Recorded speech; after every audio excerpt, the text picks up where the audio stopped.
이제 작년까지 대학 강의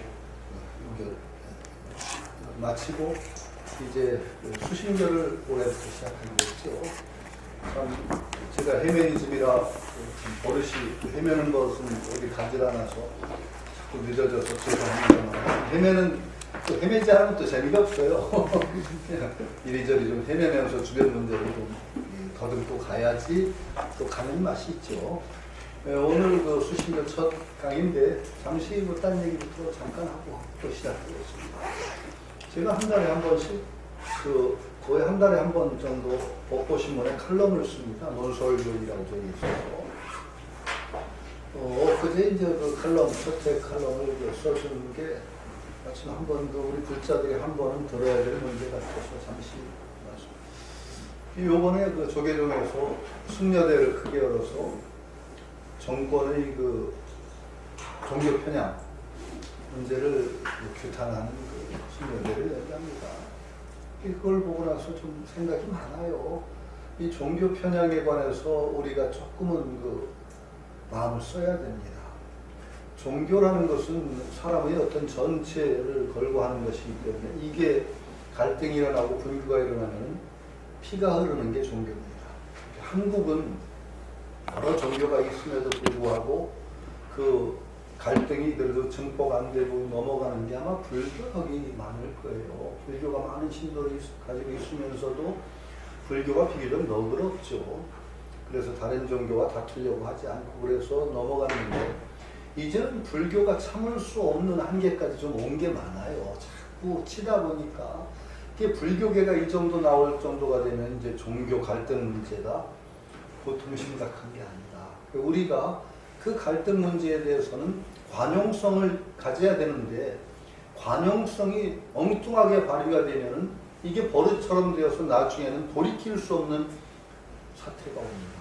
그 전에 편향의 문제, 혹시 권력이 대입된 편향의 문제라든지 이런 것들은 굉장히 엄하게 미리 막지 않으면은 나중에 돌이킬 수가 없습니다. 그러면은 나중에 종교끼리 피를 흘리는 다툼이 와요. 그렇기 때문에 오히려 편향 문제가 개인적인 편향이야 우리가 그냥 뭐 어떻게 넘어간다고 하더라도 공적인 영역에서의 편향은 굉장히 엄하게 신경을 곤두세우고서 그런 일이 없도록 미리 예방을 해야 됩니다. 그 지금까지는 주로 개신교 쪽에서 공격적인 성향이 강해서 개신교와 불교의 갈등이 좀 많이 있었어요. 그리고 개신교 계통의 그 사람들이 공직에 있다든지 그러면 참 터무니없는 짓을 해가지고 불교계를 아주 그 불편하게 하고 갈등을 일으켰죠. 뭐 대표적인 거 턱도 안 되는 얘기는 여러분 아시죠. 포항시장 정장식이라고 하는데 이응 하나만 떼면 저 자식이라고 정장식이라는 사람은 자기가 포항시장에 대해서는 포항시를 성시화하겠다고 기독교 성시화하겠다는 거예요. 그래서 시의 공적 자금을 그런 데 쓰고 했던 그런 일이 있어서 그리고 문제를 일으켰던 일도 있고 대통령이 그래 서울시를 대통령 된 양반이 서울시를 그 하나님께 봉헌하겠다고 공적인 발언을 해가지고 그런 문제가 된 적도 있었죠. 이건 정말 끔찍한 얘기입니다. 끔찍한 얘기. 공권 얘기를 나서게 되면은 나중에는 감당치 못할 사태가 오기 때문에 막아야 되는데 주로 개신교 쪽에서 극렬하게 이런 짓을 해왔는데 작년 이후로는 작년에는 천주교 쪽에서 그런 일이 많이 벌어졌습니다. 천주교 쪽에서까지 이제 자꾸 사람을 건드려요. 이런 예를 대표적인 게 천진암 사태 같은 겁니다. 천진암은 그게 불교 암자입니다. 암이라는 게 붙었죠. 천진암. 암자에서 천주교인들이 공부를 하고 스님들이 편의를 봐줘서 기호를 해줬어요. 그러다 그게 발각이 되는 바람에 떼죽음을 당했죠. 순교죠. 스님들도 다 죽었습니다. 참 그렇게 되면 어떻게 되느냐. 불교에 대해서도 고맙고 또 피해에 대해 사죄를 해야 되죠. 전번에 교황이 와서 천진암 들렸을 때 저는 굉장히 아쉬웠어요. 천진암 들려서 자기 얘기만 했는데 여기에서 천주교인 때문에 그 피를 본 불교 스님들에 대해서도 고맙고도 그걸 한마디 했어야 되는 겁니다. 안 하더라고요. 그게 제가 굉장히 불쾌했죠. 그 암자에서, 근데 천진암 불교 절이었던 남자를 완전히 성주하면서 불교하면서 싹 다 죽어버렸어요. 아닌데 이게 말이 되는 얘기입니다. 그래서 스님들이 종달에서 상의하고 거기다 글을 쓰면서 제가 결국은 천주교의 작태에 대해서 좀 독하게 한마디를 작년에 했어요. 어떤 얘기를 했느냐. 천주교 그 기독교 신앙으로만 따져서 순교하는 사람은 다 성자다 그러는데 이것 조금 우리 국민에 대해서 납득할 만한 얘기를 좀 해줘야 될 것 같다. 자, 그런 성자들을 수없이 배출한 조선 왕조는 악의 제국이냐? 악의 죽인 조선 왕조는 악이에요. 어떤 일까지 벌어졌느냐? 황사영이라는 사람이 있습니다. 신교자 중에. 이 사람은 어떤 사람이냐면 천주교를 조선 왕조가 이렇게 박해라니까 외국에 군대를 끌고 와서 좀 쳐주십시오라고 요청서를 보냈어요. 백서예요. 이게. 황사영 백서 사건이라고 유명합니다. 자, 그러면 그 죽여야 돼요. 살려야 돼요. 자기 종교를 위해서 외국 군대 요청한 그 사람을 어떻게 봐야 됩니까? 죽었죠, 물론. 지금 그 황사영 외국 군대 이끌어오고 와달라는 그 사람도 성인으로 지금 신청을 했습니다. 로마 교황청에 올라가 있어요. 한국 천주교회에서 성인 추천을 해달라고 말하자면 그 10억이라고 해서 단계가 있는 10억 신청해요. 나중에 황사영이 성인되면은 조선 왕조는 그냥 악이에요. 우리 역사 전체가 악의 역사가 돼요. 이거 해명해야 됩니다. 우리는 기독교, 천주교에 대한 순수한 신앙심만을 기준으로 해서 성자를 주니까 이해해달라. 이거 이해 없이 그냥 다 성인이고 그럼 우리 역사는 악의 역사가 돼요. 이거 우리가 좀 심각하게 받아들여야 됩니다. 그런 일들이 지금 천주교, 문재인 대통령이 천주교인이라 그러는데 지금 전국 곳곳에 이 천주교 그런 그 성지, 우리나라 천주교 성지만이 아닌 여러 의미가 있는 성지를, 여러 의미가 있는 유적을 전부 천주교 성지로 다 바꿔요. 이거 안 됩니다. 이거 그대로 두면 안 되죠. 그래서 이게 엄하게 단죄를 해야 됩니다. 그래야만 이걸 알아야만 종교끼리 선을 지켜가면서 살 수 있는 게지 자꾸 이렇게 선을 넘기 시작하면 나중에는 걷잡을 수가 없습니다. 이게 종교끼리 피 흘리는 전쟁이 납니다. 종교끼리는 화해가 안 돼. 잘못하면.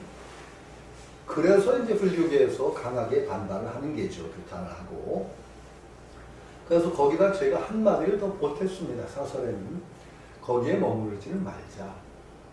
우리가 이렇게 억울하고 이런 일을 당했습니다라고 하소연하는 거에 그치면 안 되고 한 걸음 더 나가서 종교가 평화적으로 공존할 수 있는 그런 큰 바탕을 만들라고 요구를 해야 된다. 정책 바로 세우고 법을 만들어야 된다. 종교끼리 평화적으로 공존하기 위한 종교 평화법 같은 거요. 이런 걸 만드는 불교가 앞장서야 된다. 이 얘기까지 제가 칼럼에 썼습니다. 왜냐하면 제가 그 주장을 한 15년 전인가 아마 제가 그때 제가 조계종에 화쟁위원회라는 위원회가 있었고 제가 부위원장했어요. 도복스님이라는 분이 위원장을 하고 제가 부위원장했습니다. 그때 신년 사업으로 모여서 이제 도복스님하고 그 총무분하고 수입이 모여서 그 삼각산에 있는 절이네요. 그 생각은 올해는 무엇을 할까? 제가 제안했습니다. 종교 평화를 위한 그 일에 불교가 아마 앞장을 서보십시오. 그래서 그해 사업으로 채택이 됐어요. 종교 평화 선언을 하기로 해서 선언문을 기초하고 그때 7대 종단 사람들을 다 만났습니다. 기독교, 천주교, 천도교, 원불교 다 만났어요. 그들이 다 찬동을 했습니다. 하자. 불교에서 앞장서면 우리가 뒷따라가겠다. 그때 제일 아주 스트레스 받고 걱정했던 게 어디냐? 기독교입니다. 개신교. 아이고, 불교가 이렇게 앞장서면 우리 정말 죽겠다. 우리는 굉장히 그 종교 다원주의에 대해서 거부적인 반응이 많은데 안 할 수는 없는 것 같고 진보적인 목사에 다 따라오기로 했어요. 어떤 정말 개신교계의 원로는 정말 큰일이다. 개신교, 보수적인 개신교에서 이걸 감당할 수 있을지. 그러나 따라가겠다. 이런 식으로 다 돼서 선언문까지 만들었어요. 기초로 다. 이제 선언만 딱 조계종에 터뜨리면은 그 다음에 7대 종단에서 쫙 종교 평화 선언이 나오게 된 거예요. 이건 저는 굉장히 중요한 전기가 됐으리라고 봐요. 그러면 자기 종교를 내세우기 위해서 남의 종교를 해방하고 헐뜯는 것은 결국은 자기 종교의 무덤을 파는 것이다 라는 것이 아쇼카 왕이라는 인도의 위대한 불교 왕입니다. 불교 신도 왕이죠. 그 선언문에 있습니다. 칙령에.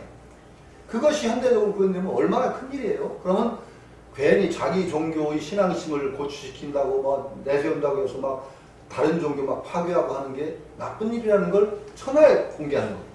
네. 엄청난 일이 됐을 거예요. 그럼 선언문도 만들었어요.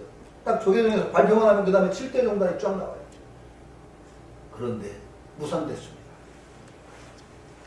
지금도 저는 이해가 안 돼요. 조계종 관행상으로 마지막으로 종정한테 품위가 올라갑니다. 종정이 제일 어른이, 종정이 일단 형식적으로 재가를 해서 시행이 되는 건데 다 무슨 일이든 그냥 올라가면 그대로 내려오는 게 관행인데 종정이 거기에 이거 보류하라고 했어. 지금도 이해가 안 돼. 왜 그랬는지. 저 그때 종정에 대한 회의감이 지금도 남아있어. 참말로. 그때 위원장 스님이었던 도법 스님이 얼마나 갑박하고 그랬든지 종정 스님에 대한 공개 질의서를 했어요. 왜 보류하라고 했는지 밝혀달라. 답이 없었습니다. 지금도 저는 이해가 안 돼요. 아마 큰 사건이 됐을 거고 불교가 이 시대를 이끌어가는 주도적인 종교가 되는 시발점이 될 수도 있었는데 다시 그 얘기 썼습니다. 다시 하자. 우리가 억울하다는 소극적인 말하자면 그런 식이 아니라 좀 더 적극적으로 종교가 평화롭게 공존할 수 있는 바탕을 만드는데 불교가 앞장서야 됩니다. 위대한 선배가 있잖아요. 아쇼카 대왕.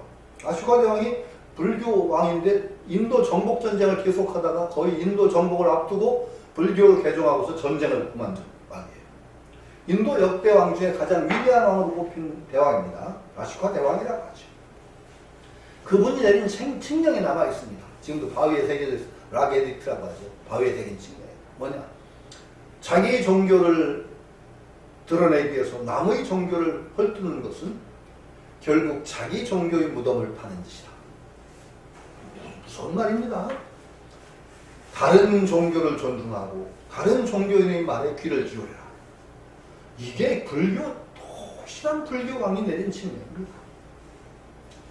이 전통을 불교가 이은다면 이 시대에 종교가 평화롭게 공존하기 위한 이 바탕을 마련해야 되지 않나. 이런 생각을 해야 되는 거죠. 이게 바로 이제 요번 제가 칼럼 쓴 주제라 한 달에 한 번씩 쓰기 때문에 제가 가끔 의미 있는 일이라면 이렇게 소개를 해드리겠습니다. 여러분도 주변에 그런 편향적인 사례가 있으면 빨리 그걸 차단시켜주는 게 너그럽게 봐 넘길 게 있고 차단해줘야 될 게 있습니다. 어떤 종교 주장하러 잘 들어주면 돼요. 그런데 예를 들어서 방송을 하면서 주일이라는 용어 쓰면 안 됩니다. 방송인이. 그건 기독교 용어입니다. 일요일이지 주일이 아니에요. 그러면 그거 바로 항의를 해줘야 됩니다. 주일이라고 하면 안 됩니다. 일요일이라고 하세요. 어떤 공적인 어떤 큰 뭐 축사나 이런데 공적인 자리에서 뭐 주님의 은총 이런 얘기하면 안 됩니다. 네? 그런 건 바로 잡아야 되고 아니 우리나라는 아직 골세모로 세레모니는 고쳐졌네요. 축구할 때 골 세레모니 한다고 이거 기도하는 거 하면 안 됩니다. 아 이거는요.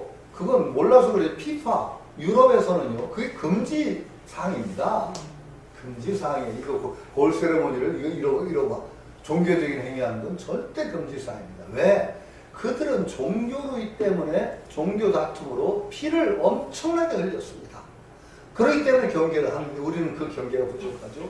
그러니까 우리도 주변에서 그런 종교 편향 사례, 공적인 일에서 종교 편향 사례가 나면 반드시 엄하게 막아야 됩니다.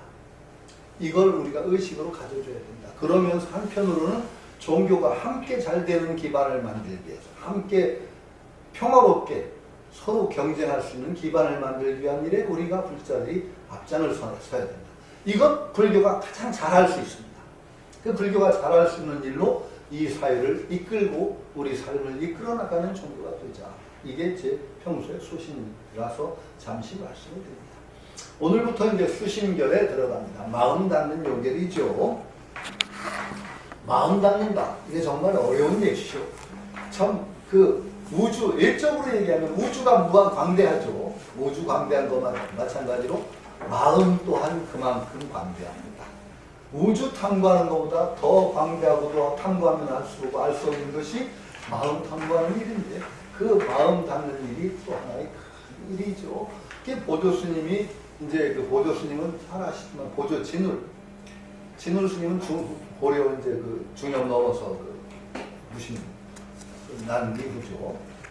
우리나라에서 아마 가장 그 위대한 스님, 불교 역사에 가장 큰 자취를 남긴 스님을 꼽으라고 하면은 아마 원효 스님 다음으로 보조 스님을 꼽을 수 있을 겁니다. 두 분을 들으라면 원효 스님하고 보조 스님이고 서너 분을 꼽으라고 하면은 원효 스님, 그 다음에 보조 스님, 그 다음에 의천 스님이나 그 다음에 서산대사, 뭐 이쪽에서 조선왕조에서 꼽으면 이런 정도 아마 꼽을 수 있지 않을까 싶습니다.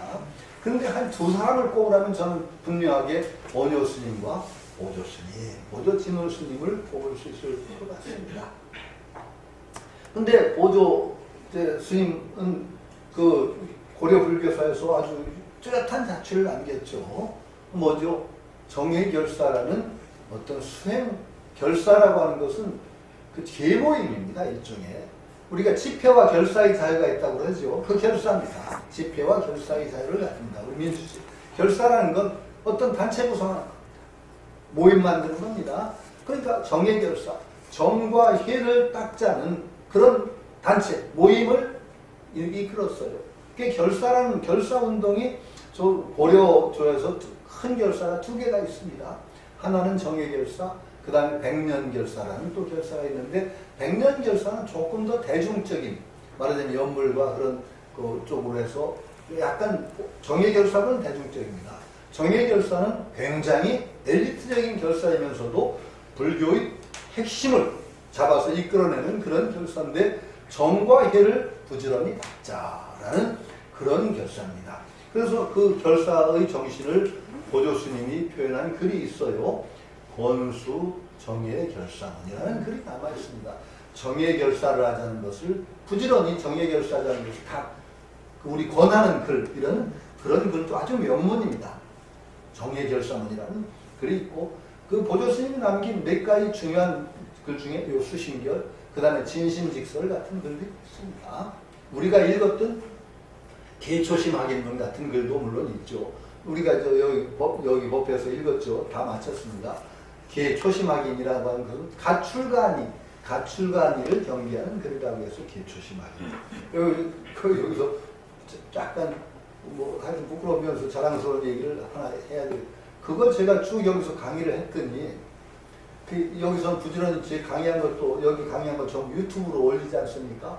그걸 출판사 관계자가 쭉 듣고 이건 좀 재밌고 책이 되겠다 싶었든지 저한테 연락이 와서 이거 선생님 책 냅시다 그래서 저는 참 평생에 이제 가장 큰 병 중에 하나가 제 게으름병이거든요.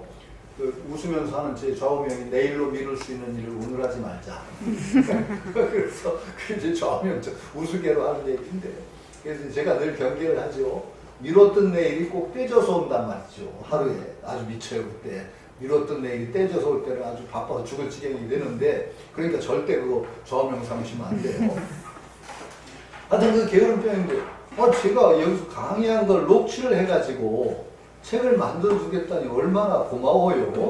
그래서 그건 한번 보자 그랬더니 자기들이 녹취한 걸 저한테 보내와서 쭉 한번 읽어봤어요. 그랬더니 이제 틀린 거 그런데도 여기서 제가 한 얘기가 의미가 있는 얘기가 좀 있어요. 그냥 헛소리만 한 건 아니고 저 나름대로는 힘줘서 얘기한 게 어떤 불자들이 한번 읽어줬으면 일반인도 한번 읽어줬으면 하는 얘기도 있고 그냥 의미가 있을 것 같다. 그래서 출판을 허락했습니다. 그래서 작년에 전부 이제 제가 수정할 걸 수정해서 줬더니 아마 다음 주 중에는 책이 나올 것 같습니다. 그래서 하여튼 여기 보림선에서 제가 고맙기도 하고 제가 그래도 그냥 강의한 보람이 그런 데로 나타나나 싶기도 하고 그래서 고맙기도 한데 하여튼 소식 알려드려요. 하여튼 보조스님의 아주 중요한 보조스님은 왜 중요하냐? 한국 선종사에서 가장 중요한 불교사에 중요한 자취를 남겼죠. 원효 스님은 어떤 점에서 가장 뛰어났습니까? 이름을 날린 것이 원효 스님 하면 화쟁사상입니다. 화쟁사상. 일심이문 뭐 얘기했지만 화쟁으로 이름을 떴죠. 화쟁이라는 건 뭐예요? 여러 불교 내의 다툼을 화해시켜서 부처님 한 가르침 아래 통일적인 관점을 제공하는 게 원효 스님의 화쟁입니다. 너희들 다툴 필요가 없다는 거예요. 다 불교 내 종파가 많지만은 뭐 내 종파가 최고고 너희 종파는 형편없고 이런 게 아니라 각각 다 의미가 있다. 각각 다 의미가 있고 다 한계가 있다. 의미와 한계가 다 있다. 그것이 전체를 다 불교 전체를 얘기할 수는 없는 거고 이건 그런 어떤 종파는 어떤 측면에서 뛰어나고 그 반면에 어떤 약점도 있습니다. 이걸 밝혀주면서 다툼을 화해시키는 것이 원효의 화쟁입니다. 이게 대단히 중요한 그 불교사에서 아주 대단히 중요한 위치를 차지하죠. 왜냐하면은 제가 늘 경계하는 게 불교는 아주 가르침이 많기 때문에 종파가 많습니다. 그러다 보면은 종파 나름대로 자기 종파의 가르침은 가장 뛰어나다고 내세울 수밖에 없어요. 그런데 그렇게 되면 어떻게 되느냐? 줄 세우기가 시작돼요. 줄 세우기가. 내 종파가 가르침이 최고. 그 다음에 어디 줄 세우기 줄을 세워요. 수직적으로 세웁니다. 그것도. 위아래로 가르침을 줄을 세우다 보면 그게 어떻게 나가냐면 가르침과 중생은 둘이 아니에요. 그래서 중생들도 줄을 세웁니다. 가장 뛰어난 중생, 버금가는 중생, 저 꼬라지 구제불능의 중생까지 위에서부터 쫙 줄을 세우는 그런 사태가 벌어져요. 불교가 돼가지고 그렇게 되면 안 됩니다. 부처님 정신은요, 평등이고, 기본이 평등해요. 자유도 물론 있지만은, 모든 중생은 다 불성이고 깨달을 수 있는 존재라는 거기서 출발해요. 근데 그걸 수직으로 줄 세우기 시작하면은 밑에 사람 깔보기 시작해요. 신분사회 만드는 데 딱 좋아요. 중생 하는 짓이 늘 신분 만드는 건데, 그래도 그렇게 되면 안 되는 거예요. 선종이 뛰어나는 점을 저는 어디서 발견하느냐. 선종의 뛰어난 점을 잘 알아야 되는데요. 그때 교학이 발달하면서 화엄사상, 법화, 천태만 나오면서, 법화가 천태지만은 엄청난 그 현학의 관념의 탑을 쌓습니다. 나중에는 어떻게 되느냐. 지식의 유무에 따라서 불자들이 차등화가 돼요. 지식 많은 사람은 뛰어난 사람, 부처님 가르침에 들어갈 수 있는, 지식 없는 사람은 구제불능의 사람이 되는 거예요. 그렇게 교학이 발달하다. 안 그래요? 여러분들 지금 불교학자들 그 어마어마한 불교 책들을 보시면 느낌이 어떠세요? 저는 저 같은 꽤 글로 밥 먹는 사람도 까무룩해요. 저거 언제 배워서. 이거 정말 미치는 것이에요, 이게. 부처님 가르침은 그런 거 아니에요. 부처님 가르침은 바로 믿으면서부터 괴로움을 줄여나가는 그 길로 가는 건데, 그 가르침 배워야 단 괴로움 줄여나간다면 이거 우리는 구제불능이 돼요. 이거 안 돼요. 선종 위대한 점은 다 깨우친 거예요. 유무식이 차등화를 주도하고, 불자들이 차등화 세우고, 무식한 사람은 손을 못한다는 식으로 갈 때 그런 거 아니다. 일자무식도 바로 부처님 깨달음의 땅에 뛰어들어갈 수 있다. 이게 선종의 위대한 점이죠. 우리 삶 속에 불교를 탁 풀어놓고, 여러분들은 선종의 세례를 받았다는 점을 굉장히 자랑스럽게 생각해야 돼요. 그게 없기 계속 그 교학 중심의 그 불교가 발달했다면 우리 불교 들어가도 못해요. 너무 어려워서. 지금 불교 책보다 어려운 책들이 너무 많아. 저도 아주 머리가 아파요. 그거 언제 내가 성불 하실래요? 말도 안 되죠. 선종이 바탕이 되어 있기 때문에 우리가 바로 이 자리에서 어떤 좋은 방편을 택하면 바로 부처님 땅에 들어갈 수 있다. 이게 성립한 건 정말로 선종이 열어놓은 큰 복이에요. 여러분들은 바로 성불할 수 있어요. 어떤 가르침을. 다 그거 교리 다 안 배워주세요. 물론 배우는 게 그렇다고 해서 배우는 걸 소홀히 여기면 정말 안 되는데, 불자들이 가장 큰 병 중에 하나가 배우지 않는 병. 그러니까 그게 이제 의천 스님이 얘기한 게, 천태룡이 얘기한 게 참 중요하죠. 지목과 행종이다. 눈으로 보는, 지혜는 알면 눈이요. 발과 발은 실천의 발이, 눈과 발이 갖춰야 된단 말이죠. 그러니까 부처님이 우리는 공부해야 돼요. 그러나 또 실천에 이게 갖춰야 된다는 게 중요한데, 선종의 위대한 점을 우리는 바로 알아야 돼요. 그때 교종이 그냥 아주 극성할 때 그 교종이라는 지식의 관문을 그것도 쳐버린 거예요. 그 모든 중생이 성불할 수 있는 문을 활짝 열어 제껴서 도도일하의 견성성. 되지 않는 백정도 바로 칼 던지고 성불할 수 있다. 위대한 가르침의 문을 여는 것이 선종이죠. 그런데 그 선종의 가르침이 잘못 강조되다 보면 어떻게 되는 줄 아세요? 제가 몇 번 얘기했죠. 지관 스님 총원장 지내셨던 돌아가셨죠. 지관 스님이 하신 말씀. 선종 그거 잘하면 공갈불교된대. 공갈불교됩니다. 큰 소리 빵 치고 방할 해가면서 이 택도 없는 무식한 소리 해가면서 깨달았네. 그것만 따지고 앉았으면 이거 선종처럼 위험한 종교 없어요. 정말 위험해요. 이건 도깨비 장난이 나옵니다. 선종에서. 이게 또 선종의 병길 수가 있어요. 그런데 이게 이제 불교가 쭉 오다 보니까 고려 위에 주로 어떤 국면이 적어지냐면 여러 종파의 다툼보다 가장 첨예하게 날카롭게 부딪히는 것이 선과 교의 갈등입니다. 선종과 교종이 부딪혀요. 교종 쪽에서는 뭐라고 아까 얘기한 대로 무식한 놈들이 말이야. 아무 깜냥도 없이 방해나 하리나 하고 깨달았는데 저 무식한 것들 저거 어떻게 하느냐 이런 소리 막 교종을 선종을 비판하죠. 선종? 저거 문자노름 하고 말이야. 정말 깨달으면 하나도 없는 것들이 문자노름 지식이 깨달은 줄 착각하는 그 도깨비장하는 놈들이 욕을 하기 시작. 이게 부딪히기 시작하면 화해가 안 돼요. 선과 교가 부딪히기 시작하면. 이게 불교의 가장 큰 문제로 대두가 되는 시점이 된 거예요. 오뇨 스님의 관점에서는 그렇지 않아야 될 텐데 이게 안 되는 거죠. 워낙 경향이 달라요. 그래서 그 경향을 사툼을 해소하려는 움직임이 일어나는데 그 중에 이제 선배가 누구냐면은 대각국사 의천입니다. 대각국사 의천은 이제 천태종이라는 법화경을 중심으로 하는 것을 천태종이라고 합니다. 천태산에 있던 지자대사가 열었기 때문에 천태종은 법화경을 중심으로 하는 거예요.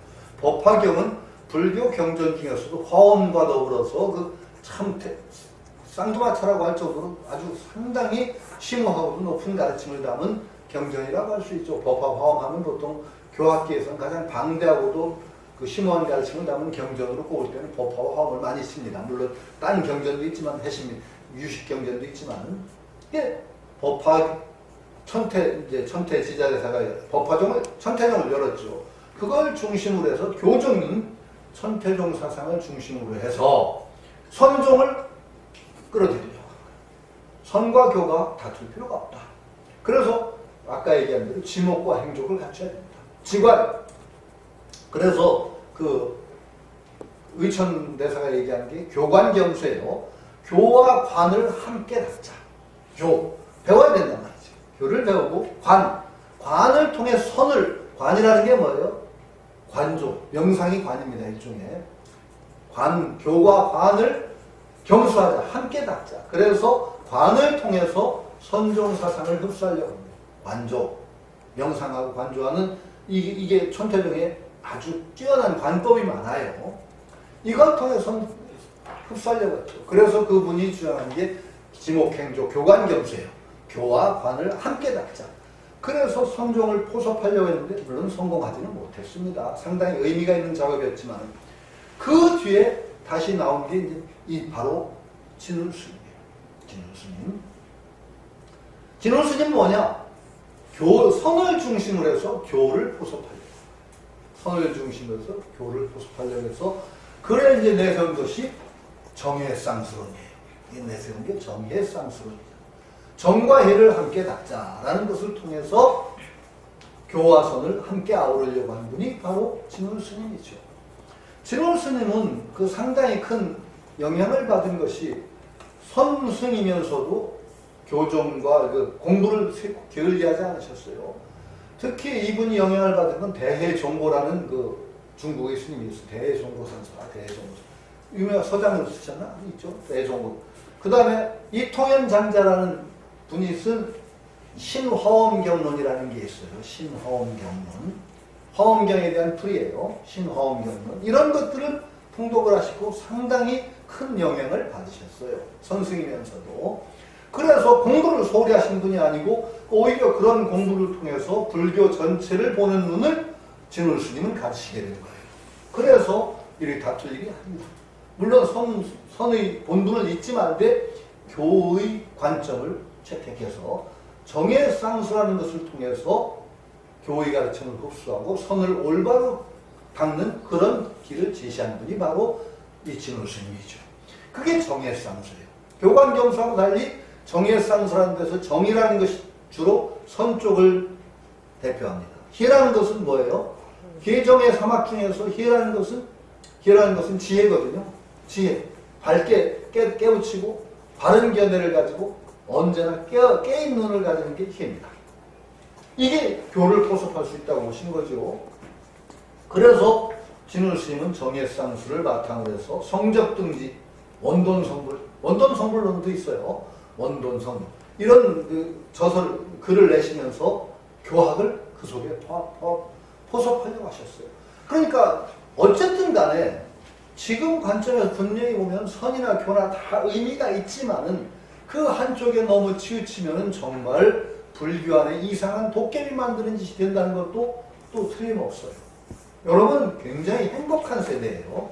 그걸 다 겪어오셨으니까 이미 그런 역사를 보정해서 여러분들 공부도 하시면서 선을 닦을 수 있는 그 갈등 없이 할 수 있는 그런 바탕이 되어 있는 거예요.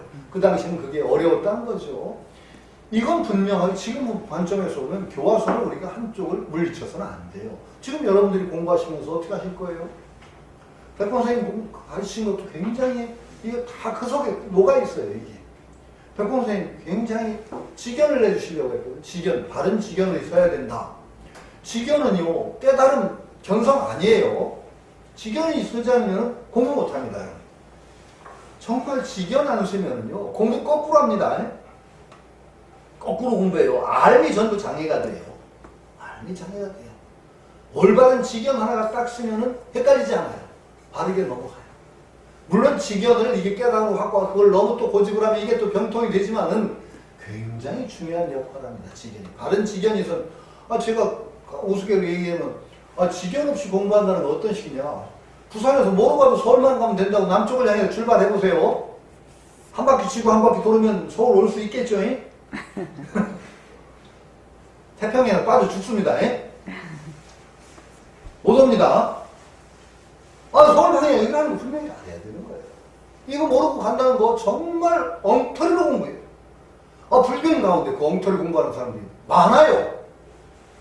제가 그래서 제일 무서워하는 분들이 누구라고 저걸 말씀드렸는데 제가 제일 무서워하는 사람들 선방에 수십 년 출입했다는 거사나 보살님들 보면 저 아주 겁나요.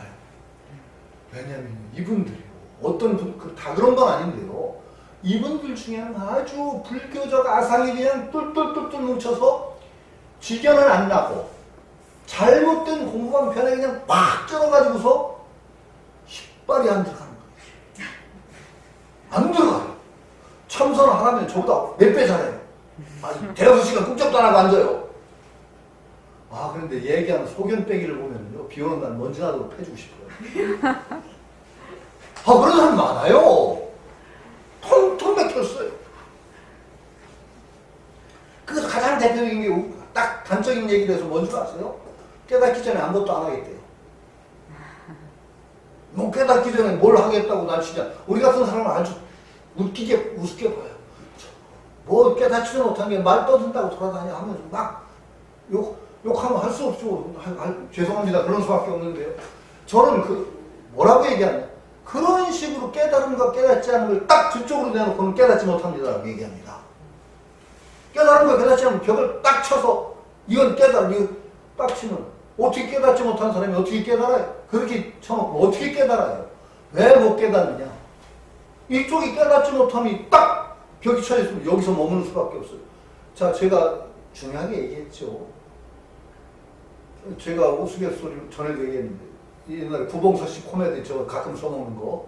구봉서 씨가 철학 교수로 분장하고 나왔죠. 첫 시간에 들어 칠판에다 철학하고 탁 써요. 제가 기억도 생생해요. 그 코미디가 아주 멋있어서. 그래서 학생들한테 묻죠. 여러분들은 철학을 아는가? 그러니까 학생들이 모릅니다. 그것도 모르는 사람들한테 어떻게 가르쳐? 싹 나가. 강의 안 해. 둘째 시간 또 철학 스승님 아는가? 하고 그러니까 학생들이 압니다. 그랬어. 다 아는데 뭘 가르쳐?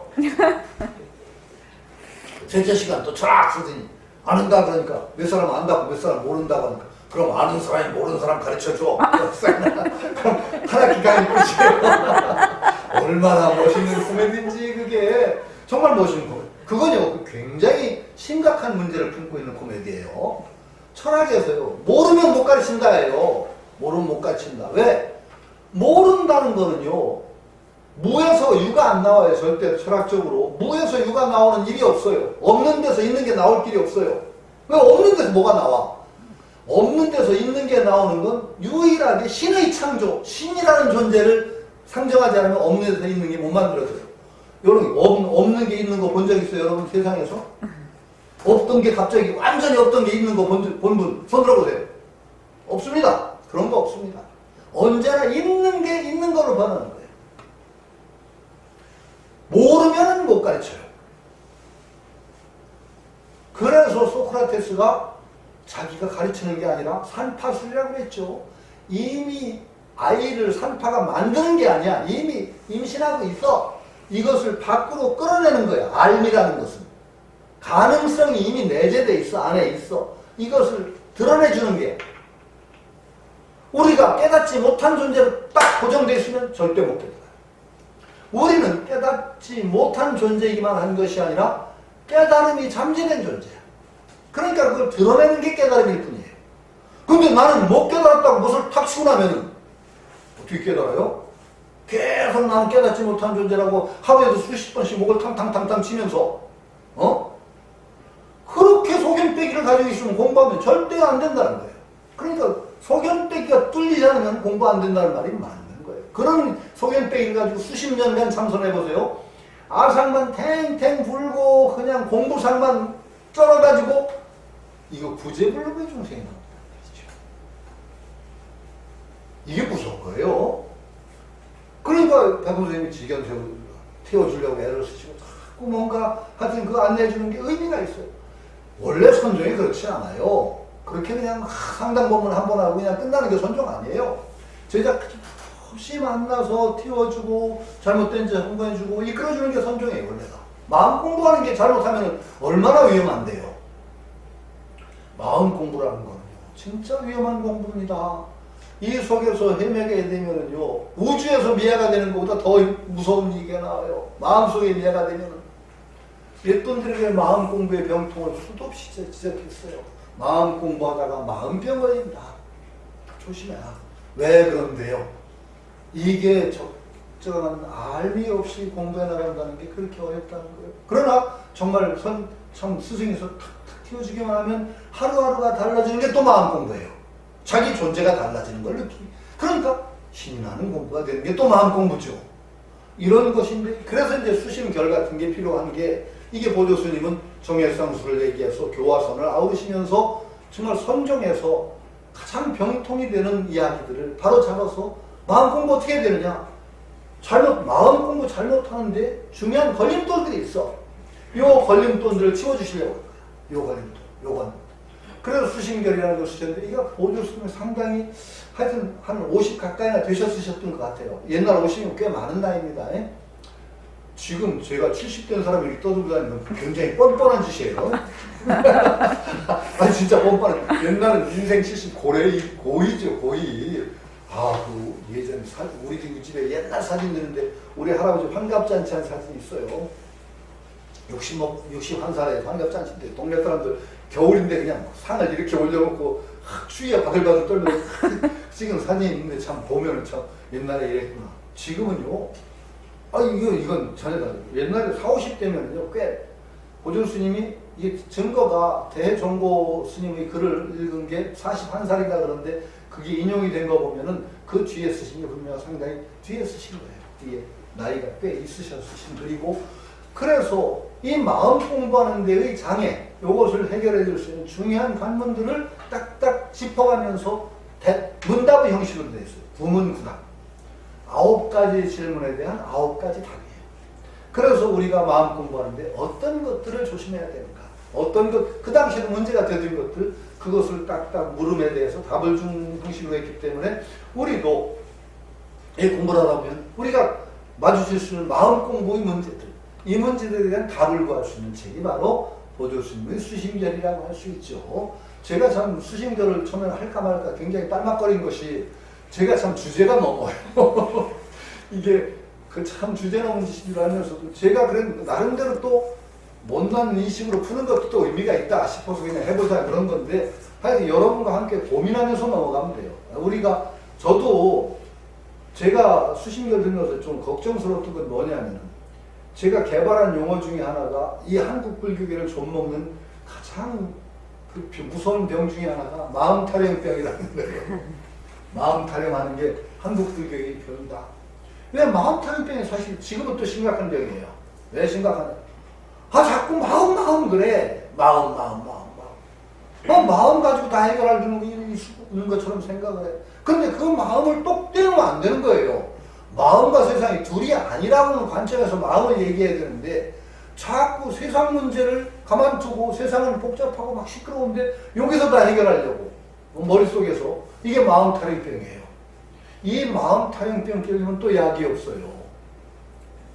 마음이 중요하다는 건 언제나 마음을 바꾸고 세상을 바꿀 수 있는 이 두 개가 함께 이게 돌아가기 때문에 마음이 중요한 거예요. 여러분 마음 세상 고치는 일이 마음 고치는 일이고 마음 고치는 일이 세상 고치는 일이라는 요 관점에 정확하게 서지 않고 마음만을 떼서 공부하지만 하지 마세요. 이거 굉장히 큰 병이에요. 그래서 나 수심결을 다룰 때 혹시 내가 얘기하던 마음타령 그거 걸릴까봐 걱정이 전혀 그렇지 않아요. 보조스님 예전에 제가 수심결을 읽은 거는 대학 시절에 읽었어요. 제가 기억에 대학 때 제가 불교학생 활동을 하면서 읽었던 그때 굉장히 그 감명 있게 읽었던 글인데 지금 읽어봐도 역시 정말 보조스님의 참 희한이 드러나는 그런 글들이다. 다시 읽으니까 또 감미가 있어서 한번 여러분들하고 함께 공부한다는 의미에서 함께 읽어나가 보기로 하죠. 조금 오늘은 그 시작을 하는 쪽 그래서 7페이지부터 들어갑니다. 어고시지. 이 책은 글 있지만 여기 앞에 있지만 보조선사 설이고 이 설자가 이게 약간 설자를 약간 이상하게 이렇게 쓰기도 하는데 말씀 설자로 써야 되는데 이 설자가 이렇게 일부러 썼는지도 모르겠어요. 그러니까. 지유선사 현도역회라고 되어 있는데 지유선사는 지금 통도사의 방장이시죠? 네. 통도사 방장으로 계신 분이고 굉장히 지금 한국 불교에서 눈 밝으신 선지십니다. 라고 알려진 분이고 특히 여기 보림선의 야청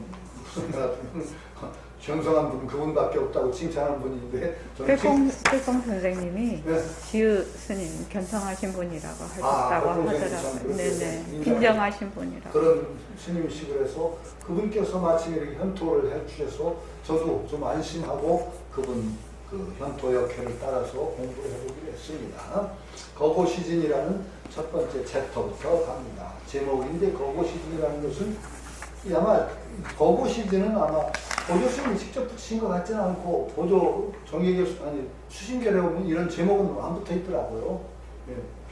첫 번째 거고시진은 괴로움을 들어 보이고 진리를 보여준다. 괴로움을 이렇게 괴로운 거니까 너희들 깨달아야 되지 않겠니? 이 얘기를 하신 거고시진이라는 건 그런 뜻입니다. 세상의 괴로움, 세상 깨닫지 못한 삶의 괴로움을 딱 들어 보이시면서 깨달음의 길로 나가거라, 올바른 길로 가거라 하는 것을 보여주신 글이다. 거고시진이다. 첫 번째 챕터라고 할 수 있어요. 우선 그 한글로만 된 거, 토는 그냥 빼고 있겠습니다. 한글로 쭉 한번 읽어보죠. 삼계열대 유여 기원 감수장고 용면윤회 막약구불 야경구불 불즉시심 심화원명 분리심중 색신시가 유생유면 진심여공 부단불변 고운 백해괴산 귀화기풍 일몰장영 개천계지. 여기까지가 거고시진 편입니다. 거고신이라면 아니 뒤에도 있는데 첫 번째 삼계열례, 삼계화택이라고 그러죠. 이 뒤에 지금은 삼계화택, 삼계가 불타는 집과 같다 할 때 줄여 삼계열례 유효화택이라는 것, 삼계화택이라는 것을 풀어 쓴 얘기라고 할 수 있습니다. 삼계가 열은 뜨겁다, 뇌는 번뇌, 뇌롭다라고 하죠. 우리가 번뇌에 가득 차, 뜨거운 번뇌 속에 가득 찬 것이 마치 불타는 집과 같도다 이런 겁니다. 그런데 이게 중요합니다. 삼계열례 유효화택을 이걸 바로 하는 것부터가 출발점입니다. 자, 우리가 고진멸도 사성제죠. 불교는 고진멸도 이상 없습니다. 불교는 아무리 84,000 대장경이 널려 있어도 고진멸도로 요약이 됩니다. 수행법은 아무리 많은 수행법이 있어도 개정해도 요약이 됩니다. 불교 이론이 아무리 장대해도 고진멸도입니다. 뭐냐? 첫 번째, 괴롭다. 이 괴롭다는 진리. 두 번째, 괴로움의 원인이 있다. 괴로움의 원인 없는 괴로움이라면 해결이 안 되니까 괴롭다. 괴로움의 원인이 있다. 그 다음에 괴로움을 해결한 모든 괴로움을 벗어난 경지가 있다. 거기에 괴로움을 소멸함이 있다. 소멸하는 방법이 있다. 이 네 가지입니다. 불교 가르침 이것 빼고 있나 한번 보세요. 없습니다. 고진멸도 네 가지입니다. 괴롭다. 괴롭다는 진실. 그런데 굉장히 괴롭다는 진실을 바로 본다는 게 그만큼 또 중요하고도 어려워요. 누구한테 얘기해서 괴롭다고 얘기하면 뭐가 그렇게 괴롭냐고 하는데 그런 사람은 불교 공부에 아무 소용없어요. 우리가 있는 것이 우리 참 깨닫지 못한 삶이 얼마나 더덥고 괴로운가를 직시해야 됩니다. 바로 보는 것, 여기가 출발점입니다. 그냥 제자를 모셔 살면서 이렇게 그냥 생사에 갈팡질팡 생사에 뜨잠기는 게 파도타기처럼 재밌다. 그러면 불교 공부 안 해도 돼요. 아니 백범님 그거 읽으면서 우리는 뭐 갈팡질팡 생사에 뜨잠기는 중생이 뭐 하지 않아. 근데 갈팡질팡 생사에 뜨잠기는 게 파도타기처럼 재밌고 유쾌하다고 그럼 하지 마세요. 공부하지 말라고 해요. 아니 그런데 이게 정말 무서운 거예요. 몰라요. 이게 얼마나 더덥고도 내가 이렇게 더덥는 세월 보낸다는 것이 얼마나 정말 더덥는 짓이고 얼마나 괴로운 상황에 있는지도 모른다는 것 자체가 굉장히 큰 문제란 말이죠. 그래서 그 고정의 비유, 오래된 우물의 비유라는 게 있잖아요. 그 무상에 쫓겨가지고 하다가 그 칡덩굴 잡고 우물 속으로 피신했더니 뭐예요? 꼬리 떴. 흰지 검은지가 칡덩굴을 갉아먹으러 언제 끓여지지 밑에는 동룡이 그냥 아가리를 벌리고 기다리고 있고. 그런데 어떻게 돼요? 그 칡덩굴 옆에 벌집 있어. 꿀방울이 똑 떨어지니까 그냥 그 꿀맛에 취해서 자기가 어디 있는지도 잊어버리고 사는 게 바로 우리 인생의 실상이다. 이게 고정의 비유죠. 그러니까 내가 꿀맛에 취해 있단 말이죠. 우리가. 이것을 모르고서 참 만공 스님인가 누구 스님한테 여기에 대해서 화두로도 등장해요. 그게 어떻게 한마디 하시오. 그랬더니 어떤 스님인가 달다 그랬대. 달다. 백범 스님이 뭐라고 한마디 하시더라고요. 잘못 말해. 달다 끝나면 안 된다. 우연히 백범 스님 남 잘 말씀 안 하시는데 그건 잘못 말한 것 같다. 달다는 아니다. 그러시더라고요. 하여튼 어쨌든 간에 이걸 삼계열례 유효화택이라는 것을 바로 알아야 되는데 참으로 바로 알지 못한다는 거죠. 고진멸도의 사성제에 고라는 성제가 성립하는 이유가 그래서 그래요. 왜냐면 우리 삶의 실상에 대해서 바로 아는 것, 이것이 공부의 출발점이다 라고 말하는 거죠. 근데 여기서 삼계열례 괴로운 것이 불타는 집과 같거늘 긴 엄류하여 감수장고 어찌 엄은 머물다, 물이 고여있다 이런 뜻입니다. 엄류는 그냥 두 개 합해서 머물다, 머물 유자, 머물 엄자. 여기서 엄자를 머문다라고. 어찌 엄류 거기에 머물면서 감수장고 달게 긴 괴로움을 이는 참을 인자, 참아 이렇게 할 수 있겠는가? 그런 짓을 참으면서 그렇게 살 수 있겠는가? 이런 말이죠. 그런데 이걸 깨닫지 못하면은 정말 갈팡질팡 생사에 뜨잠기는 걸 파도타게 한다고 생각하면서 그 괴로움을 계속 누리고 괴로움을 이어가는 삶이 있다는 것이 문제죠. 요게 이제 첫 출발입니다. 이것을 바로 어찌 이러고 살겠느냐 하고 경책을 한마디 때리는 거죠. 너희들 그렇게 살면 안 되지. 그렇죠. 그런데 이게 사실 삶의 실상입니다. 장거를 참아가면서 살고 있는 게 우리 삶의 실상인데 오죽하면 화택의 비유가 있겠어요. 법화경이죠. 화택의 비유.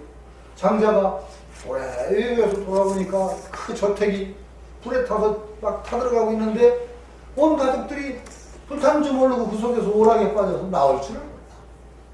이게 나올 줄 모른다는 게 바로 우리 삶의 실상이다. 이게 불교에서는 그렇게 얘기하는 거예요. 괴로움을 바로 보는 것이 정말 중요한 출발입니다. 내가 얼마나 이게 참 뭔가 이 괴로움도 모르고 내가 어디로 갈지 모르는 끝날지도 모르는 이 삶에 이렇게 살고 있다는 것에 대한 자각이 없으면은 아무 시작이 안 돼요. 어떻게 그래서 법화경에서 그러잖아요.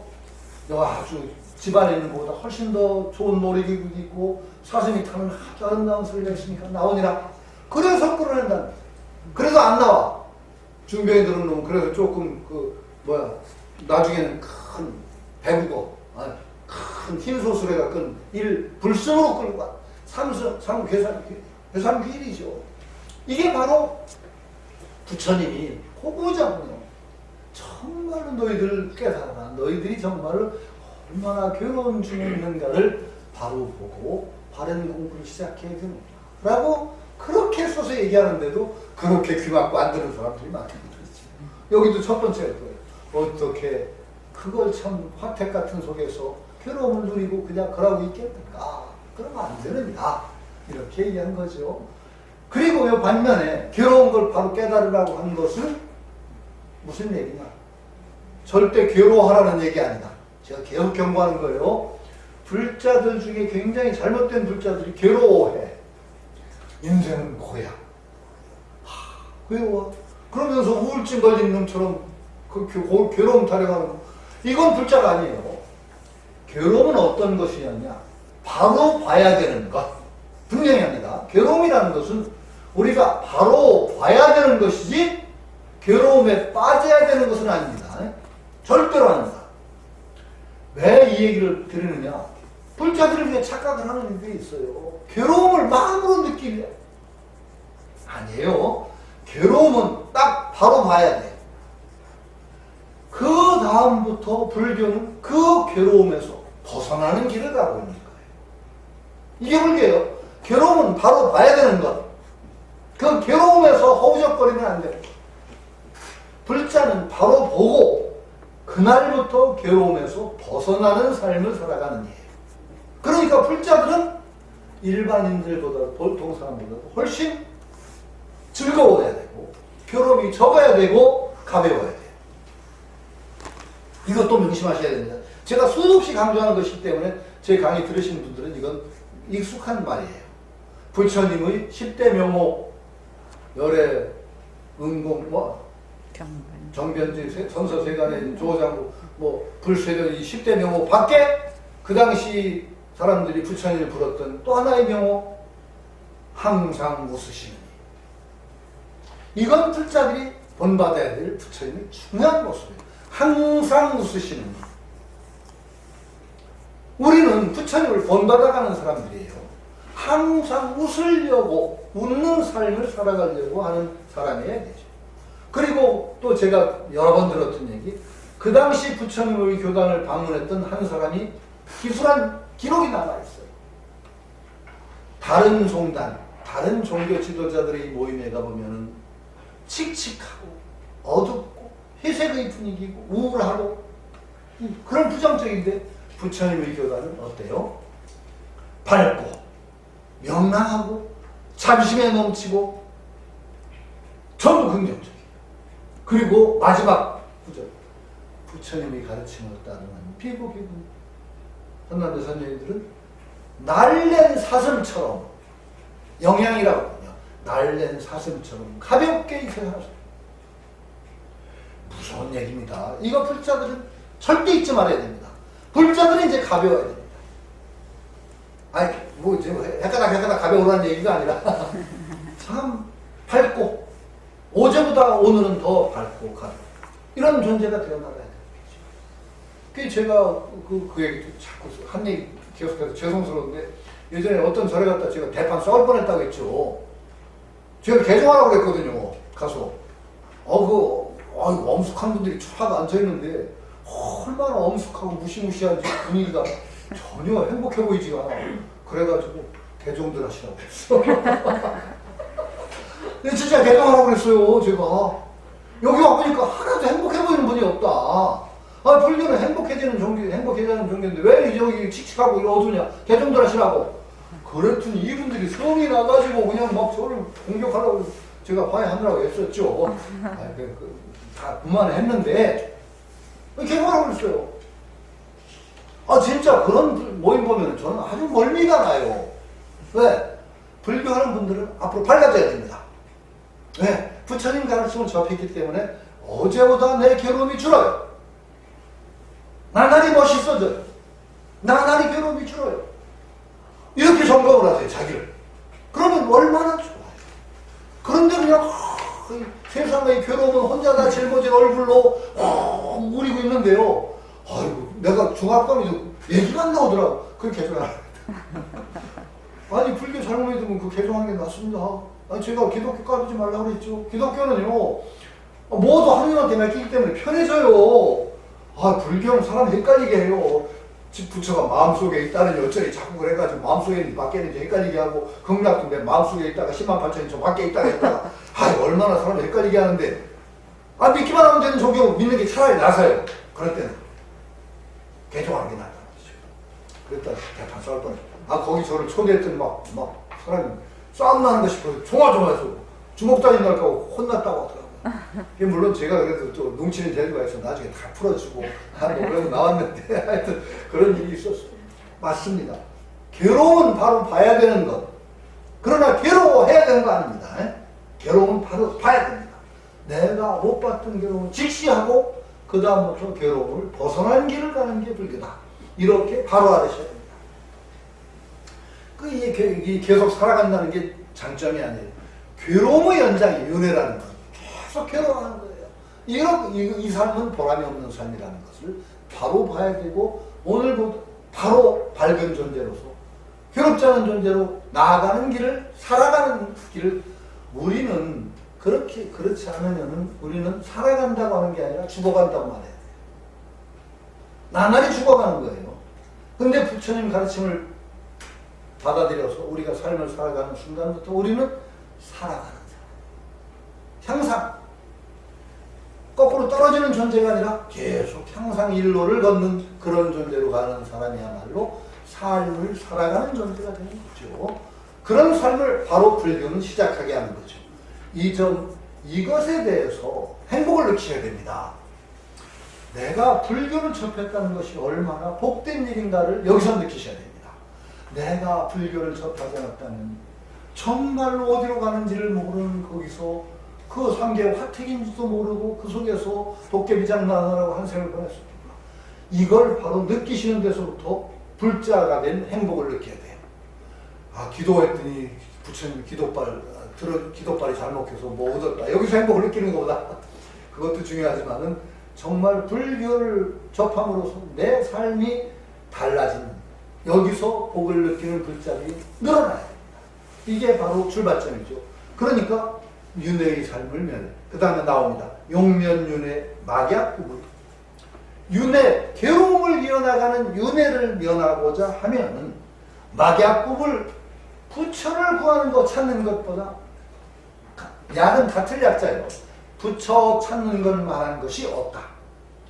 부처를 구하는 것만한 것이 없다. 구한다는 것은 내가 부처 되려고 추구하는 것, 부처 될 길을 추구하는 것만한 것이 막약은 어떤 것도 이거보다 좋은 것이 없다. 이런 소리입니다. 막약. 한문이 특이한 용. 막, 여. 같은 여자를 쓰기도 합니다. 막약, 막여. 유자가 여기서 같은 유자거든요. 같은 여자를 쓰기도 합니다. 막여, 막약. 이건 비교, 최상급을 얘기할 때 이것만한 것이 없다. 막자가 그렇게 쓰입니다. 막강하다 그러면 무슨 뜻이죠? 이거보다 더 강한 것은 없다. 막약이 부처 찾는 것보다 더 좋은 것이 없다. 부처 찾는 것만한 것이 없다. 이거 아주 중요합니다. 부처되는 것이 윤회면하는 것이 그것의 최상승기이다. 이거의 길은요 많아요. 1000만 가지 갈래의 길이 있어요. 그러나 마지막 최상승기는 부처되는 길밖에 없다는 거예요. 이게 굉장히 중요한 겁니다. 불교의 관용성은 어디서 나오느냐? 모든 게 방편이기 때문에. 근데 부처가 되는 것이 최상승이라는 걸 가장 중요하고 최상의 길이라는 걸 인정하는 게 불교예요. 나머지 길도 다 불교는 용인을 해요. 인천승도 있잖아요. 그러니까 불교를 받아들이는 분들은 너그러울 수 있는 것이 다른 가르침도 다 인정할 수가 있어요. 그게 중요해요. 그러나 최고는 부처되는 거다. 요걸 잊으면 안 돼요. 부처되는 거. 요거 없다. 그러니까 부처님 설법은 방편설이죠. 방편은 수없이 많아요. 그러나 최고의 방편, 이 이상의 방편 없는 것이 부처되는 거예요.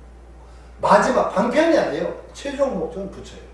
이거 외에는 없다는 것이 바로 불교의 가르침이에요. 그러나 나머지 괴로움을 줄이고 없애는 많은 방편들 의미 없다고 부처님은 하시지 않았어요. 있어요. 의미가 있어요.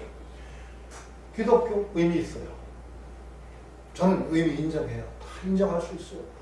예를 들어서 그 감기약이 딱 하나밖에 없다. 그런 거 보셨어요? 그런 거 없어요. 여러 가지 약이 있어요. 그러나 부작용 없고 가장 완치시키고 최고의 약은 하나밖에 없다. 그런 약은 아직 현실적인 약은 없는, 요새 코로나에 그런 약 하나 딱 나오면 다 죽는데 그런 약은 아직 없는 게 문제네요. 하여튼 부처되는 길밖에 없어요. 요게 불교는 어떤 거냐? 다른 거 다 인정해요. 그러나 부처 되는 것이 가장 궁극적이고 모든 괴로움을 완전하게 해소하는 것은 부처 되는 것밖에 없다는 게 불교예요. 요건 분명합니다. 막약 구불이다. 구불. 그 다음에 똑같은 용례 야교 구불 불즉 시신 심화원요. 아니 야교 구불 불즉 시신 여기까지가 사실 끝나는 건데 만약 부처를 찾고자 한다면은 부처는 어디서 찾아야 되느냐? 부처는 바로 마음이다. 이게 심즉심을 불즉시심. 이게 선종의 대종지입니다. 요거 놓치면 안 돼요. 불즉시심, 심즉시불. 그런데 또 경계도 있어요. 불교는 이제 참 경계가 되는 게 명사를 자꾸 절대화하면 병에 걸려요. 언제나. 마음이라고 하니까 마음을 또 다 실체화해서 요 마음 하면 이제 마음 탈핵병이 나와요. 선사들도 이 마음 탈핵병을 경계를 했어요. 이미. 마조가 왜 심즉시불 그랬잖아요. 심즉시불. 그냥 황벽선사가 가르침을 받고 나가서 깨달음을 이뤄서 이미 한 가문을 이뤘어. 황벽산에 가서 제자를 제접하고 있어. 마조가 이제 황벽이 요새 어떻게 지내나 한번 가서 봐라. 수자를 보냈어. 수자를 떠 보내가지고 황벽 스님 요즘 어떻게 그 제자들을 제접하십니까? 그랬더니 스승이 심즉시불 그거 외에 딴 도리가 있는가? 황벽 스님이 그랬단 말이지. 그 제자가 와서 그러니까 마조가 이제 스님 다시 보냈어. 요새 스승 말이 변했다고 전해라. 뭐라고? 비심비불이라고 하더라. 마음도 아니고 부처도 아니라고 하더라고 해라. 전했단 말이지 가서. 그랬더니 황벽 스님이 그 말을 들었어. 스승이 비심비불이라고 합니다. 그러니까 황벽 스님이 뭐라고 한지 아세요? 내가 노망났나 보다. 나는 여전히 심즉시불이라고 와서 해줘라. 그래서 제가 가서 마조 스님한테 가서 노망났나 보다 합니다. 그거는 내가 정치가 붙인 말인데 나는 여전히 스님은 심즉시불이라고 한다고 하더라. 그렇게 마조 스님이 뭐라고 했어요? 내 실이 이거. 황벽이라는 건 노란 매실이란 말이에요. 황매 아니 황배 아니라 황매다 황매. 매실이 익었구나. 그러니까 그것에 마조 스님이 마음단이 부처도 아니라고 합디다 그래도 헷갈려가지고 그래? 내가 뭐 잘못 알았나? 이러면 이건 감점인데 너희는 노방나는 거다. 나는 여전히 신주시비라고 합시다. 그러니까 마조 스님이 인정한 거야. 매실이 익었고. 근데 신죽시비를 비신비불이라고 탁 한번 들은 게 뭐야? 왜 들어요? 마음을 고정불변의 실체로 다 붙들고 늘어질까봐 그거 깨주려고. 근데 황배 스님 뭐라고 했어? 뭐 헛소리 하지 마. 나 그런데 안 걸렸어. 걱정하지 말라고 그래. 스님 왜, 선생님 왜, 쓸데없는 거. 나 신죽시비라고 해도 나 전에 그 병 안 걸려. 걱정 마시오. 그 얘기해보래. 그러니까 매실이 익었구나. 예, 마조가 인정한 거죠. 마조가 비신비불을 왜 얘기해요? 마음 딱 붙잡고 이놈을 그냥 뭐 신죽단지로 삼아서 내가 얘기한 대로 마음 타령병에 걸릴까봐 딱 이럴 거죠. 바로 그 마음이에요. 마음은 표리일체고 삼계를 넘는 마음이라는 건 뭐냐? 삼계 하나가 마음 아닌 게 없어요. 마음 가져와라. 우리 가져오네. 여러분. 마음 내놔봐. 이거 하라. 툭 예를 들어서 마음 내놔봐. 그게 툭 던져도 돼요. 이거 손문답이 아니라 이 마음이에요. 이렇게 하시는 게 중요해요. 네. 그 바로 선종은 그런데 바로 신죽시불 선종의 종지가 뭐죠? 교회별전 불림문자 직진심 견성성불 교밖에 따로 전해줘. 불림문자 문자를 세우자. 직진심 곧바로 사랑의 마음을 가르쳐서 그 본성을 도와 부처를 이루게 한다. 내구자였죠. 교회별전 불림문자 직진심 견성성불 이 심이 중심이에요. 근데 이 심도 실체화가 안 된다. 백풍 선생님이 계속 마음을 얘기하면서 허공으로서 왜 허공을 붙이는지 아세요? 자꾸? 허공 있어요? 없어요? 없어요. 허공 있는 거예요? 없는 거예요? 사실은 없는 게 허공이에요. 근데 없는 게 아닌 것도 또 허공이에요. 왜 허공을 자꾸 붙이는 이유가 병 걸릴까봐, 실체화할까봐, 응? 허공으로서 자꾸 나 찾기 병에 걸리면 아상이 탱탱 불어. 큰 병 나와. 허공이 붙어야 아상병이 떨어지거든. 마음도 마찬가지. 비신비불이라는 것을 딱 들고 심을 들여야 돼요. 이게 중요해요. 불직시심. 심화원견. 마음을 어찌 원명. 명자죠. 차질명자요. 차질명자는 아니불자 밑에다가 볼견자를 쓴 거래요. 이렇게 해서 쓰기도 하는데 글자 잘 보세요. 그걸 아니불자로 쓰기도 해요. 안 보여서 찾는다는 명자 하니까 참 재밌네. 선생님 글에 명자가 있는데 세인무지 시여시 여시 시여시 이것이 이러이니 여시의 별무여시 이 여시 밖에는 다른 여시가 없는데 세인무지 시여시 세상 사람들은 이 여시를 모르고 이와 같음을 모르고 저항무항벽 여시 왼쪽으로 오른쪽으로 왔다 갔다 하면서 이 여시를 찾는구나. 그때 명자를 쓰죠. 명자, 찾을 명자를 쓰죠. 명자라고 하니까 재밌는 갑자기 또 헤매는 김삿갓의 삼역관이라는 게 한시를 지려면은 운자라는 게 있는 거 아시죠? 운자. 마지막 글자를 같은 글자로 넣는다. 이제 두 번째, 네 번째를 같은 글자로 놔야 되는. 근데 그 삼역관이라고 해서 유명한 관문이 있어요. 어떤 서당 훈장인데 손님이 오면 글자를 한다는 손님이면 문자 4개를 멱자로 넣어서 시를 지으라고 하는 거야. 끄트머리 글자를 멱자로 넣어서 4줄을 어떻게 식구를 어떻게 만듭니까? 한번 만들어 보실래요? 멱자를 끄트머리에다 넣어야 되는 거야. 명 7자를 시를 짓는데 이게 삼역 아주 사람 골탕 먹이는 아주 심술궂은 훈장인데 그 서당에 김삿갓이 들렸단 말이에요. 멱자 4가지 넣어가지고 한번 시를 적어요. 김삿갓이 딱 나오자마자 저걸 딱 적어냈어. 뭐라고? 뭐라고? 허다 온자 하필 멱. 허다 온자 가운데 하필 멱. 꼭 멱자를 내버리니 하필 멱. 멱자가 나왔죠. 응? 그럼 첫 붙이고만. 그 다음에 또 멱! 하고 지니까 뭐라고 하냐. 일멱 심난 우하멱. 하나의 멱자도 어려운데 또 멱자가 무슨 소리야? 또 오하고 그 다음에 또 세 번째 멱자를 지나. 그러니까 뭐라고 했느냐?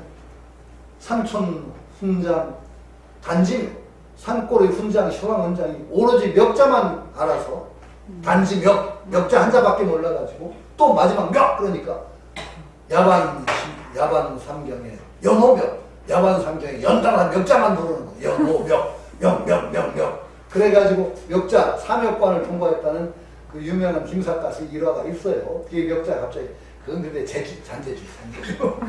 그건 어떤 글자를 넣어도 똑같이 할 수 있어요.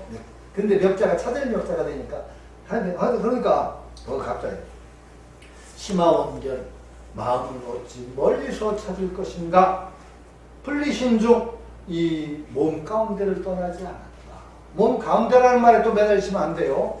몸을 떠나지 않았다. 라는 것은 나를 떠나지 않았다고 봐야 돼요. 신이라고 하는 말은요. 이 사람 몸뚱이를 얘기하기도 하지만은 전번 이제 대학을 배울 때 수신이라고 그랬죠. 수신제가 지구평천하. 수신이 몸뚱이에 닿는다고 그랬어요? 아니죠. 수신이라는 건 뭐예요? 대학에서 자기 닿는다 소리예요. 그러니까 여기서 신중이라는 건 내 속을 떠나지 않았다. 나를 떠나지 않았다. 이렇게 읽으시는 게 오히려 편해. 몸뚱이를 떠나지 않았다. 이렇게 읽는 것보다는 나를 떠나지 않았다. 이 내 몸, 이 한 몸을 떠나지 않았다는 것이니까 결국 나라는 존재를 떠나는 게 아니지 않느냐. 이렇게 얘기하는 거죠. 이거 얘기하니까 뭐 이렇게 얘기할 수 있죠. 그러면서 바로 색신은 시가라고 했으니까 몸뚱이가 이게 색신 몸뚱이 아니라는 건 바로 뒤에가 나오죠. 이 자기 나를 떠나지 않았다 이렇게 읽으시면 돼요. 신 여기서 앞에서 신하고 뒤에 색신이라고 하는 신하고 달라요. 그런데 또 한편으로는 이 몸이 또 법당이에요. 붙여보시면 법당이란 말이죠. 그러니까 이게 또 사실 그렇게 따지면은 이 몸을 떠나지 않았다는 말도 맞아요. 부처가 이 몸뚱이 법당을 떠나지 않았다. 그러니까 그 사람 그 멀쩡하게 되고 허우대로 건장하고 얼굴 잘생긴 사람을 소견백이 없으면 뭐라고 해요? 법당은 좋은데 부처가 넘지 않다고 그러잖아요. 아니 사람 잘생겼어. 몸도 아주 건장하고 잘. 그런데 아주 하는 소리 보면 통통 골빈 소리가 나고 그러면 법당은 튼튼한데 부처가 영험치 않다고 우리가 말하죠. 그런 인간들이 가끔 있고 법당은 괜찮은데 영 부처가 사화의도가 들은 부처가 들은 게 사화 마구니가 들은 법당도 있단 말이죠. 가끔가다. 네. 그러니까 그렇게 이해해도 좋아요. 이 몸뚱이를 떠나지 않았다. 이런 얘기죠. 나라는 존재를 벗어나는 게 마음이 바로 내 마음 아니냐. 내 마음을 색신은 시가. 그러나 몸뚱이라고 말하지만 색이라는 건 물질을 얘기합니다. 색이라는 것의 정의는 뭐냐. 한 가지가 두 개가 한 공간에 있을 수 없는 건 다 색이에요. 요거 두 개가 한 군데 들어갈 수 있어요, 없어요? 다 색이에요, 이런 건. 한 가지가 똑같은 공간에 정의가 안 되죠? 다 색이에요. 모든 것은 하여튼 한 공간에 똑같이 두 개가 동시에 들어갈 수 없으면 다 색입니다. 색은 그걸 다 색이라고 합니다. 빛깔 색자를 불교에 보면 특이하게 지뢰, 나물 장애에서 한 공간에 두 개가 용납이 안 돼. 물질적인 요소는 두 개가 못 들어가죠? 그건 다 색입니다.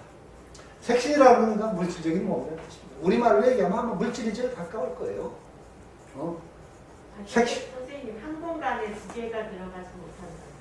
예, 못 들어가죠. 왜냐하면 요거하고 겹쳐, 이렇게 위에다 놓을 수 있죠. 다르다고요, 서로. 네? 서로 다른 거가 한 공간에. 예. 아니, 같은 거라도 요거 똑같은 것도, 아니, 똑같은 건 없지만, 예. 네. 못 들어가죠. 그게 그렇습니다. 서로 다른 것이. 서로 다른 것이 한 공간에 들어가지 못하는 걸 색이라 말합니다. 예, 예. 예. 하여튼, 요거 두 개가 똑같이 겹치지 않고 들어갈 수 없죠. 이거 다 색이에요. 색신, 물질로 된 몸이라는 건 이건 거짓된 몸이다. 유생유멸, 생기는 것이 있고 소멸하는 것이 있다. 이건 뭐 뻔한 얘기죠. 생멸이 있다. 이 색신이 영원하다고 있는 그 백봉 선생님이 참 그 얘기 많이 하셨어요. 옛날보다 불교 공부하기가 너무 쉽대. 옛날에는 색신이 거짓이라고 말하려면 참 설명도 많이 해야 되는데 요즘 사람들은 막 너무 잘 알아듣는데 백혈구, 적혈구 막 세포 막 분열하고 그래서 생멸 얘기하면 생년을 얘기하면 여기서 뭐 한편 막 세포가 생겨서 해피 버스데이 막 생일 축하 노래 부르고 여기 죽어서 아이고 되고 장성 지르고 막 그런 얘기. 요즘은 장기 이식도 그 얘기 많이 하시더라고요. 색신이 자아가 있다면 장기 이식하면 나다 그러면 이식된 자기가 아니다 나는 아무개다 하고 나올 거 아니냐. 이 자아가 없다고 그러죠. 근데 요즘은 그것도 뭔가 있다고 하더만. 하여튼 어쨌든 간에. 그러니까 색신은 거짓된 것이라 생명이 있다. 그러니까 진심은 여공하야 부담불변이라. 여기서 이제 진심 나옵니다. 참된 마음은. 여기서도 공과 같다 그랬어요. 이게 중요해요. 진심 실체라고 얘기하지 않고 어떤 딱 부러진 딱 떨어진 실체가 아니라 공과 같다고 하는 걸 잘 읽으세요. 허공이야. 진심은 허공과 같다. 딱 존재, 이런 존재하고 달라. 진심, 참된 마음이라는 것을 여기 설치할 때 허공으로서의 마음이야. 허공과 같아서 끊어지지도 않고 변할 수도. 아니 왜냐면 끊어질 수도 변화할 수도 없어. 허공성에 끊어짐과 변함이 있다면 무슨 허공이에요? 응? 그 옛날에 그러니까 갑자기 생각나. 뭐 지구가 뭐 어떻게 뭐 그런 얘기 하시면 벽에 그려진 복숭아가 떨어질까 걱정하지 말라 그래. 그러면서 뭐 허공 얘기를 하다 뭐 허공을 자꾸 얘기하게. 뭐 죽동 시절에 성공. 내 저 앞에 우리 대여섯 명의 설법 들을 때죠. 성공. 어제 허공 봤나? 예. 오늘 허공 봤나? 예. 내일 허공 봤나? 못하면 두드려 맞아. 그 왜 허공에 오늘 내일을 따지십니까? 이따가 두드려 맞았지. 그런 기억이 나네요. 하여튼 그런데 그 허공이 굉장히 중요한 게 아니에요. 공간하고 공은 다릅니다. 공간이라는 건 요것과 요것 사이 빈 대를 얘기해요. 한정 있는 거예요. 허공이라는 그것도 아닌 거예요. 허공이라는 존재에 관해서 깊이 생각을 해보세요. 이걸 있다고 해야 될까 없다고 해야 될까? 허공이라는 것에 대해서 깊이 여러분들이 생각을 해보면 생각의 단계가 정말 한 등급 높아집니다. 허공 참. 그래서 그 소승불교나 그 유식에서도 그 무의법이 있고 유의법이 있습니다. 유의법과 무의법으로 딱 두 가지로 나누는데 유의법은 다 모든 것은 유의법입니다. 무의법이 두 가지가 있습니다. 무의법이 두 가지. 열반과 허공입니다. 열반과 허공이 무의법입니다. 그건 변화가 없고 그러니까 열반과 허공은 둘이 아닌 사실은 존재예요. 어떤 의미에서는. 열반과 허공은. 왜냐하면 어떤 논리적인 의미에서는 무의법이 요건 여기까지는 허공, 요건 열반이다 이렇게 나눠지기도 힘들어. 사실은 열반과 허공은 같은 존재라고 말할 수 있어요. 저는 그렇게 생각합니다. 부처님 말씀에 대해서 제가 좀 과감한 열반이 허공. 저는 그렇게 이해하고 있어요. 무의법의 열반과 허공이라고. 그만큼 허공이라는 개념 대단히 근본적인 개념이고 공과 같다고 할 때 마음을 허공과 같다고 할 때 이것은 우리가 이게 지금 쓰는 이 마음과 연결되면서도 정말 허공과 같은 근본적인 존재를 생각하고 있는 거죠. 이렇게 이해하셔야 됩니다. 이걸 갖다가 잘못 이해하면 마음 탈핵병에 걸리는 거고 그렇지 않아야만 마음 탈핵병을 벗어나요. 부단불변하니 고운 그런 까닭에 말씀하시기를 백해는 괴산하야. 백해라는 건 우리 사지 육신을 백해라고 합니다. 백해는 몸 해자예요. 괴 무너질 괴 흩어질 산 무너지고 흩어지고 하여서 규하규풍 불로 돌아가고 바람으로 돌아간다. 일물은 장량하여 개천개지. 불로 돌아가고 바람으로 돌아가지만 한물 일물은 뭐예요? 허공은 그 마음 바로 허공. 하늘과 땅을 뒤덮는다. 그러니까 하늘과 땅을 뒤덮는 게 아니라 하늘과 땅이 그 속에 피어난 허공꽃과 같아. 공화야. 하늘과 땅도 생김이 없는 허공의 한 양태라고 말하고 연기법으로 하늘과 땅이 쓰러지고 꺼질 뿐이지 허공 가운데 개천개지 정도가 아니라 허공 가운데 피었다 쓰러지는 게 하늘과 땅이라고 하죠. 이렇게 해야 하면 돼요. 이 몸뚱이 더덥다. 그러나 이 몸뚱이 법당으로 소중한 것도 인정해야 돼. 아니 제가 그래서 늘 불자들 병이 걸리는 게 몸뚱이 더덥다고 자꾸 몸뚱이 천시하는데 그러지 말라는 말이에요. 이 법당 굉장히 소중합니다. 그러고 몸뚱이 있는 걸 고마워해야 돼요. 아니, 몸뚱이 자꾸 없다고 탓하지 말고 몸뚱이 있어서 얼마나 소중한가 또 느끼란 말이죠. 하여튼 그러나 더 없다는 것도 느껴야 돼요. 아니 자꾸 부정적인 데로 빠지면 자꾸 이상한 인간이 돼. 아니 솔직히 얘기해서요. 연애할 때는 몸뚱이 있는 게 얼마나 괴로운데 이렇게 손 만져서 감정이 전해지고 하는 게 얼마나 소중한 몸인데 이게 매달리니까 문제지. 매달리니까 문제지. 이게 그렇게 뭐 자꾸 불교가 자꾸 부정적으로 매달리는 게 문제지 이게 천하라고 보지 말란 말이에요. 불교 병 굉장히 심해요. 아니 제가 불교 병 중에 가장 심한 병? 부처님 불교 역사의 가장 흑역사 중에 하나가 제가 계속 얘기하는 부처님이 이 백골관, 부정관, 몸뚱이가 더럽다는 관법을 가르쳤더니 스님이 80명이 죽었어요. 80명이 자살하고 맞아 죽고. 아이고 큰 일이에요. 그 부처님이 금지시켰잖아요. 부정관을. 그리고 안 됩니다. 이거 집착을 벗어나기 위한 방편을 찾을 수 있냐면요. 몸뚱이가 더럽다고 하면 몸뚱이는 몸뚱이일 뿐이에요. 몸뚱이를 넘어서 자꾸 집착하니까 문제지 몸뚱이일 뿐이라는 걸 알아야 돼요.